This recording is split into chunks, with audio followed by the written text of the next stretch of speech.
네, 안녕하세요. 주식은 역시 기리기리세 기리십니다. 안녕하세요, 여러분들. 자, 오늘의 경제 공부 빠르게 보도록 하겠습니다. 같이 공부하시죠. 렛츠 기릿.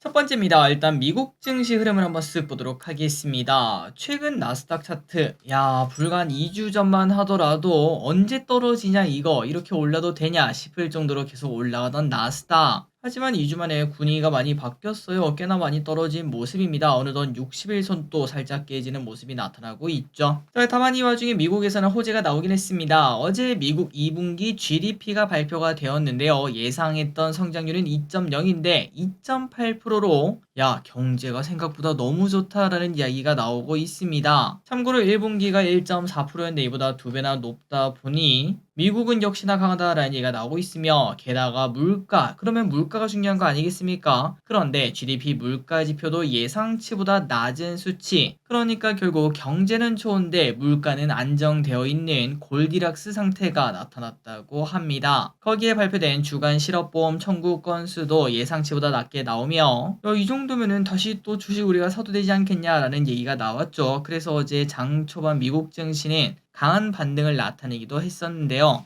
하지만 최근 들어 하락하던 그런 관성이 있었는지 결국 마지막에는 하락하고 마무리가 되었지만, 그럼에도 여기가 바닥 근처 아닐까 이러한 얘기는 슬슬 나오고 있다고 합니다. 다음입니다. 구글 이야기를 해보도록 하겠습니다. 우리나라는 아니지만 세계 검색 시장을 거의 독점하고 있다시피 한 것이 바로 구글입니다. 그리고 처음 GPT가 등장하며 구글의 검색 시장이 뒤처지는 거 아니냐 이러한 우려들이 분명히 있었는데요. 그런데 실제로 지금은 이제 검색 시장을 독점하고 있는 구글, 그 시장을 챗 GPT가 가져갈 수도 있다고 합니다. 도대체 뭔 소린가? 바로 오픈 AI가 자체 검색 엔진인 서치 GPT를 선보이고 검색 시장에 진출한다 이러한 얘기를 꺼낸데요. 개인적으로 저 길이 또 이걸 보자마자 많이 궁금하더라고요. 나중에 이제 서치 GPT가 본격적으로 출시하면은 구글에 검색할 거 서치 GPT도 한 번은 사용을 해볼 것 같습니다. 그리고 난 다음에 야, 생각보다 좋다 이런 얘기가 나온다면은 충분히 구글은 그 시장을 뺏길 수밖에 없는 상황이겠죠.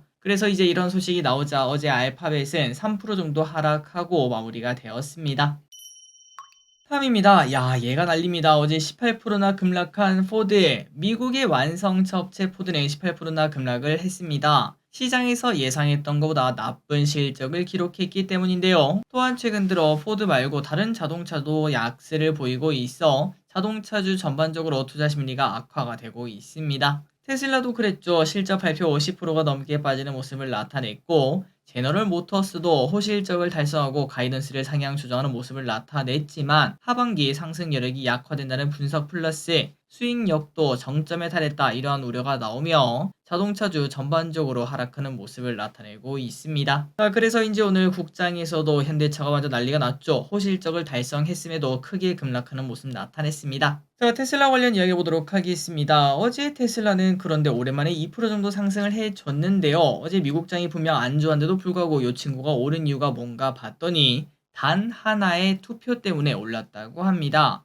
도대체 그게 뭔 소리인가? 일론 머스크는 X에 이렇게 질문을 올렸다고 해요. XAI에 50억 달러, 하나로 한 6.9조 원입니다. 이 돈을 투자를 해야 될까라는 질문을 올렸다고 하는데, 사람들은 그걸 보고 68%가 예스라고 응답을 했다고 합니다. 그리고 테슬라가 이제 XAI에 투자를 한다고 하니까 당연히 미래에 대한 뭐 그런 기대감이 나타나지 않았겠습니까? 그래서 어제 테슬라 주가가 2% 상승하고 마무리가 되었다고 하네요. 자, 그런데 뭔가 좀 웃기긴 합니다. 진짜 뭐 정해진 것도 없고요. 진짜로 테슬라 내에서 논의하고 있는 것도 아니고요. 그냥 일론 머스크가 X에다가 딱 하나 올린 것 뿐인데, 이렇게 시가총액이 큰 기업이 그거를 반영해서 2%나 상승했다는 게 진짜 대박이다 라고도 말을 해볼 수 있겠죠. 우리나라에서도 뭐 그런 게 좀 있었으면 좋겠습니다. 뭐 예를 들어 이재용 회장이 엔비디아에 투자를 해야 될까 이제 그렇게 뭐 네이버 블로그에다 올리면은 우리가 그걸 보고 삼성전자 5% 올리고 그런 모습을 상상하니까 야, 그건 진짜 우리나라에서는 안 되겠다. 미국 테슬라니까 가능하겠다라는 생각도 절로 듭니다. 어쨌든 테슬라 어제 2% 상승 마감했습니다. 다음입니다. 현대차 보도록 하겠습니다. 현대차의 실적 발표가 있었는데요. 그리고 실적도 잘 나왔죠. 2분기 역대 최대 분기 실적을 냈고 매출 45조, 영업이익 4.2조. 당연히 괜찮은 실적을 꺼냈습니다. 내용도 알찼다고 하는데요. 수익성이 좋은 SUV가 50%가 넘게 점유율을 차지했고,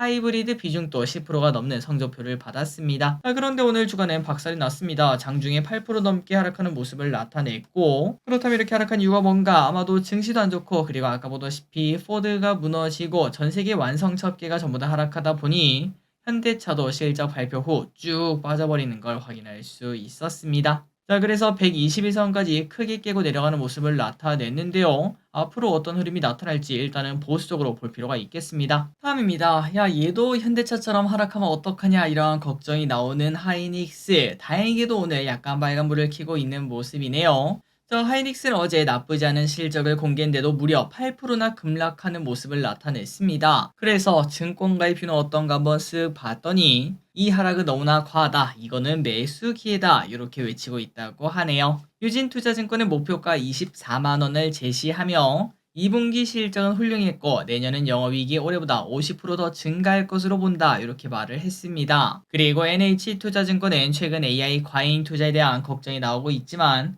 이미 내년 HBM 물량까지 대부분 협의가 완료되었고 전통 제품 수요 회복이 올라오며 긍정적으로 본다고 하네요. 자, 과연 하이닉스 지금이 매수 기회일지 한번 공부를 해보시면 좋을 것 같고, 하지만 그 반면 나쁜 이야기도 보도록 하겠습니다. 하이투자증권은 난 반대인데 이러한 이야기를 꺼냈는데요. 하이닉스에 대해서 매수 의견에서 중립 의견으로 하향 조정을 했다고 합니다. 목표 주가도 26만 8천원에서 21만 7천원으로 대폭 하향 조정했다고 하네요. 그렇다면 그 근거가 뭘까? 일단 HBM으로 하이닉스가 여기까지 왔습니다. 그런데 HBM 상황이 달라질 수 있다고 합니다. 그 이유는 올해 최대 수요 대비 공급이 이미 넘어갔다고 하는데요. 그러니까 전 세계에서 뭐 100개 HBM이 필요하다면은 지금 이제 공급하려는 HBM 수가 130개가 넘는다고 합니다. 그래서 수요와 공급 법칙을 우리가 생각을 해보면은 더 이상 HBM은 귀한 몸이 아니라는 거겠죠. 특히 삼성전자의 HBM3 참전이 초읽기에 들어간 상황에서 삼성전자가 참전하게 되면은 경쟁이 더 심화될 것, 그 말인즉슨 수익성이 나빠지게 될 것으로 보인다고 합니다. 그리고 반도체 업황은 OECD 경기 선행지수와 동행하는 편인데 요 선행지수가 곧 하락 전환할 수 있다고 하니까 일단은 부정적으로 보는 편이라고 하네요. 이번 주말에 한번 기르분들도 이제 반도체에 관련된 이야기, 그 다음에 하이닉스에 관련된 이야기 그런 것들을 보시면서 공부를 해보시면 좋을 것 같습니다.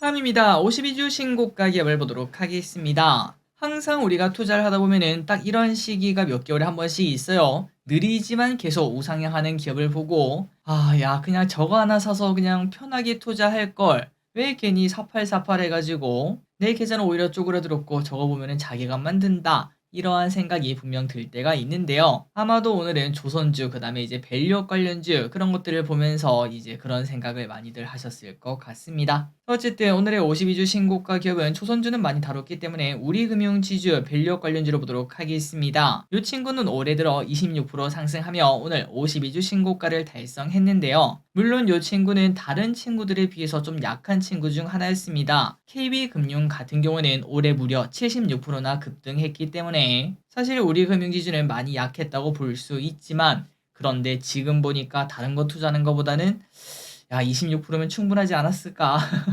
이런 생각도 충분히 들 법한 모습을 나타내고 있네요. 자, 그렇다면 오늘 요 친구가 올라간 이유가 뭔가? 일단은 밸류업 기대감이 당연히 나타나고 있고요. 그리고 2분기 실적 발표가 했는데 어닝 서프라이즈가 나왔다고 합니다. 또한 주주 환원 이야기를 꺼내면서 기대감이 터져 나오며 오늘 8%나 급등하는 모습이 나타났습니다. 다음입니다. 삼성바이오로직스. 이 친구도 52주 신고가 써냅니다. 차트 기가 막히죠. 상승 이후에 살짝 기었다가 쭉쭉쭉쭉 올라가는 모습. 어제 공부하길 잘했네요. 호실적을 낸 삼성바이오로직스가 결국 오늘 5%가 넘는 장중 급등 후 52주 신고가 달성했습니다. 그렇다면 오늘 뜨거웠던 이유가 뭘까? 일단 생물보험법에 대한 수혜 기대감이 계속 나오고 있고요. 이틀 전 공개된 실적도 매우 긍정적이다 보니까 오늘 또 뜨겁다고 하네요. 참고로 삼바의 평균 목표가는 105만원이라고 합니다. 과연 다시 삼바가 황제주가 되는 것을 8월 달쯤에 볼 수 있을지 지켜보도록 하겠습니다. 개인적으로 금리 인하기니까 충분히 가능하다고 생각이 되네요. 다음입니다. 52주 신저가 기업을 보도록 하겠습니다. 자, 기대분들이 아마 느낌이 오실 거라고 생각합니다. 저는 2차전지 투자자까지는 아니고요. 다만 2차전지의 저점을 잡고 싶어하는 투자자 중 한 명인데요. 그래서 거의 매주 지금일까? 지금 사야 될까 이러한 고민을 하는데 일단 지금까지는 영 아닌 모습을 나타내고 있습니다. 하지만 그때마다 공부할 때마다 이제 증권가의 픽 같은 걸 보면은 매번 1순위가 포스코 퓨처엠이 들어 있었거든요. 그런데 오늘 52주 신저가를 확실하게 써내는 모습 나타냈습니다. 자, 오늘 또 5%나 급락하는, 아니 6%나 급락했군요. 이만큼이나 하락하는 모습을 나타내는데 그 이유는 어닝 쇼크 때문입니다. 영업이익이 전년비 95%나 감소했고요. 그리고 순이익은 적자 전환까지 했다고 하네요. 그러다 보니까 증권가의 목표 주가 하락이 이어지고 있습니다. 하나증권은 40만원이 목표였는데 27만 3천원으로 대폭 줄였고, NH는 36만에서 29만원으로, 삼성은 27만에서 24만원 등 이런 식으로 크게 줄이는 걸 확인할 수 있었는데, 그런데 개인적으로는 어닝 쇼크가 나오기 전에 좀 알려줘야 되는 거 아닌가요? 라는 생각을 조금 해봤습니다. 어쨌든 2차전지의 상태는 여전히 메롱이네요. 다음입니다. 상속세율이 인하가 되었다고 합니다. 공제 금액이 5천만 원에서 5억으로 바뀌게 된다고 하는데요. 한이길이 그러면 내가 이제 내 아들이나 딸한테 5억 지금 보내주면 되는 거야 라고 생각할 수 있지만 그런데 그거는 증여입니다. 증여가 아니라 상속세가 변경됐다는 걸 참고하시면 될 것 같습니다. 자, 그렇다면 상속세가 뭔가? 당연히 내가 죽어야 줄 수 있는 돈이겠죠. 그래서 당장은 이 효과를 느끼긴 어렵겠지만 하지만 그럼에도 오랫동안 5천만 원으로 묶여 있었던 그리고 요즘은 집만 팔아도 몇 억이 넘어가는 세상에서 5천만 원은 너무 적었는데 5억으로 상향 조정되었습니다. 그리고 상속세 최고세율도 50%에서 40%로 인하하게 되었다고 하네요. 다음입니다. 질병청에서 일본 뇌염 모기 경보를 발령했습니다. 경남, 전남에서 발생된 모기의 절반 이상이 일본 뇌염 모기라고 하는데요. 일본 뇌염 모기는 사실 명칭이 따로 있지만 일본 뇌염을 옮기는 모기라서 그렇게 불리고 있습니다. 전체적으로 왼쪽에 보다시피 갈색빛을 띠고 주둥이 중앙에 넓은 백색 띠가 있다고 하는데 우리가 알고 있는 모기는 뭐 대부분 검은색 아니겠습니까? 얘는 좀 갈색이 나니까 그런 모기는 조금 조심을 해야겠네요. 자, 그렇다면 이 바이러스에 감염되면 어떻게 되는가? 주로 발열, 두통 등의 가벼운 증상이 나타나지만 뇌염으로 진행되면 고열, 발작, 목경직, 창란 등 심각한 증상이 나타나고요. 이 중에서 20에서 30%는 사망에 이르는 조금은 무서운, 아니죠. 이건 많이 무섭죠. 많이 무서운 게 바로 일본 뇌염이라고 합니다. 다만 이렇게 경보가 나타난 게 뭐 특별한 일은 아니라고 합니다. 매년 경보가 나타나고 있어서 뭐 그렇게 주의할 필요는 없겠지만 그래도 조심해선 나쁠 게 없겠죠. 예방접종 대상자는 백신을 꼭 챙기시고 그리고 혹시나 모기가 많은 지역에 간다면은 모기 스프레이 꼭 뿌리고 가시는 거 잊지 마시기 바랍니다. 다음입니다. 오늘 조선주가 너무나 뜨겁다고 말씀드렸는데요. HD현대중공업 한번 보도록 하겠습니다. 자, HD현대중공업이 2분기 깜짝 서프라이즈 꺼냈습니다. 얘도 진짜 미친 실적. 요즘 들어 그 HD 붙은 회사가 전부 다 괜찮은 것 같네요. HD현대일렉도 그렇고 HD현대중공업도 그렇고요. 어쨌든 2분기 매출액이 3.8조 원으로 예상치 3.2조보다 훨씬 더 높았고 영업이익도 1,900억을 기록하며 예상치 1,100억보다 거의 50%가 넘는 수치를 나타냈습니다. 그렇다면 갑자기 실적이 이렇게 좋아진 이유가 뭔가? 사내 공정 정상화로 외주 제작 비중이 하락하고 내재화 증가로 원가로 감소하며 호실적을 기록했다고 하고요. 그래서 이러한 실적을 내니까 하이투자증권은 목표가를 기존 16만에서 22만 6천 원으로 40% 상향. 그리고 수주 상황도 경쟁사의 거의 2배 이르고 빵빵한 데다가 성과도 상승하다 보니 앞으로도 더 좋은 실적이 나타날 것으로 보인다고 합니다. 그리고 분사 일에 처음 배당까지 나온다고 하니까 지금 완전 난리가 나고 있다고 하네요. 다음입니다. 부동산이 최근 들어 많이 오르고 있다고 해요. 얼마 전 우리가 건설 이야기를 다뤘었는데요. 벌써 서울 지역 아파트 가격이 18주 연속 상승하고 있다고 합니다. 심지어 가격도 전 고점에 근접했다고 하는데 지역별 전고점 회복률을 확인한 결과 서초구는 이미 문재인 정부 시절 최고점을 돌파했고 다른 상급지들도 늦어도 다음 달 중으로는 고점을 돌파할 것으로 보인다고 합니다.